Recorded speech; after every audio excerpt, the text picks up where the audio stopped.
So music is an optimistic, figurative language of emotions. From bonding us by the common feelings to giving us goosebumps, it has the power to heal and uplift us when we are down. And it never conveys insults like words can. Music allows us not only to escape, but transforms our reality. It lets us convey the unspeakable, give power to words, life to experience, and it transports us away from what's mundane. I think good music wants to be imagined, fused, metabolized, and related emotionally or intellectually. It contagiously wants to be identified with, yet always resists to be fully defined. Music's like magic. We all know magic tricks are not real, hopefully, but I think music is better than magic because there's no disillusionment, right? It's essentially a straight up hack to our brain. We willingly fall for its spells and immerse ourselves in the tantalizing aesthetics, hoping to hijack some free dopamine out of these waves and vibrations without ever worrying that we're being tricked. So while music speaks to everyone, there's no hierarchy, superior genre, or universal meaning. So the emotions and ideas that it embodies ultimately depend on the perceiver, and we all differ in sensitivity and receptibility. So meaningless noise for one person can really be life-changing euphony for another. It's been shown that the auditory area of the brain and the emotional and social processing area of the brain are more strongly connected among people who experience chills when listening to music. So our listening experience is really a gestalt, right? A highly individual, immersive, reflective experience. And let me give you a few examples of what I think how music hacks us. For instance, first, we can't detach ourselves from our predilections inherited from cultural conditionings and personal experience.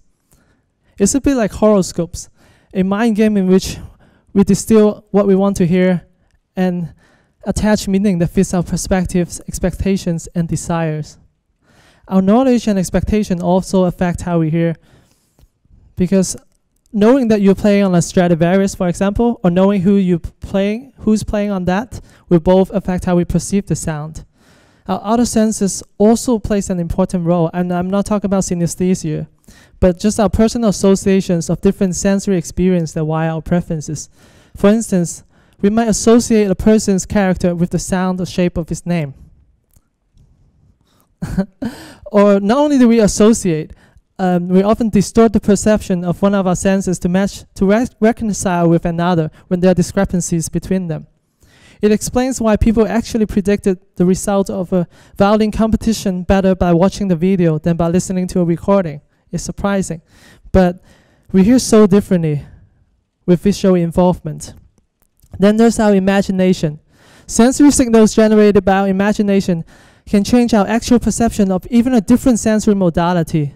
So our imagination for sounds not only change how we hear, but how and what we see, actually. For instance, if we imagine a sound at a point when two objects meet each other visually, we will see it as a collision rather than they're passing by each other. So, and then there are language also fundamentally affect how we hear, because we often imagine the sound in our own language before we translate that imagination to others. There are many other factors. Our current place in time, emotional state, attitude, and focus can all affect our hearing perceptions. So it's no surprise when wine experts failed their wine tasting test, or violinists failed to identify the Stradivarius in a blind test, because our brain often cannot distinguish between imagination, perception, and reality. And I would like to quote from Jean Baudrillard. He said something, the simulacrum, which is the representation, he said, the representation is not what hides the truth. It's the truth that hides the fact that there's none. The representation is true. So I think we're all hacked by the illusion of music, and no one is really tricked by a better set of frequencies. It's a matter of taste. All that matters is that we ourselves have been genuinely moved by the sound, and that it has stimulated our mental faculties. We shouldn't let our critical mind stop us from grokking music or undermine the power and potential of sounds. And if we choose to be boldly vulnerable and let our imagination channel the placebo effect of music, then there's music in every sound and silence, harmony and noise, and dance in movement. Because the artistic beauty often resides in the ambiguity, the spiritual interplay between our imagination and reality. I think it's true when Nietzsche said, and those who were seen dancing were thought to be insane by those who could not hear the music.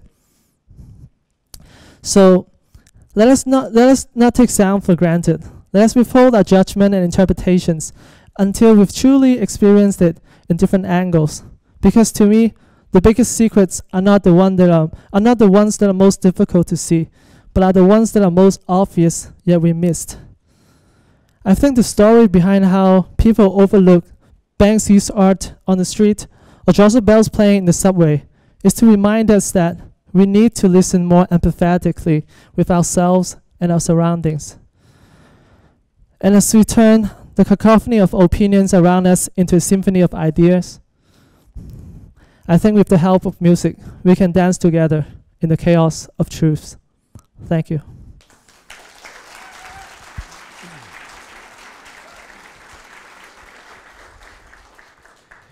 Thanks, Man Wai. My name is Jay Loomis, and I was really happy that Man Wai asked me to collaborate on this project, and he asked me to tell you a little bit about the setup. I'm a performer and a composer, and I like to examine ways that technology can interact with the creative process, and this is a great example. We've got a Connect sensor here in front. I'm sure you all know how those work. They're gesture sensors that in this case, we'll be measuring Man Wai's movement in a grid we have here on the floor, and it will also measure his arm movement. And while he's beatboxing, he's also going to be affecting the sound by his movement. Yep, so we're all set. He's all calibrated. Oh, and one thing, the mask has microphones on it. Man Wai put a lot of work in engineering and finding the right microphones for this project. That is quite a feat of ingenuity and creativity. So here we go.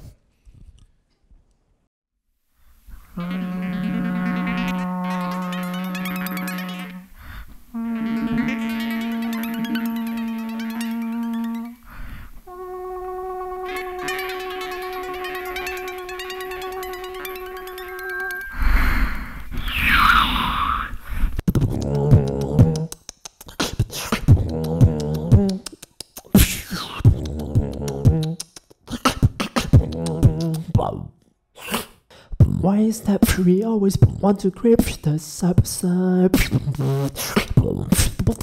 Why can't we all just learn how to sympathize? Why is that we always want to grip the subside? Why can't we all just learn how to sympathize? Do you pretty know what you're trying to do? What you're breathing for? Give it all you got. I have no idea if you hear what I hear. But all you need is imagination.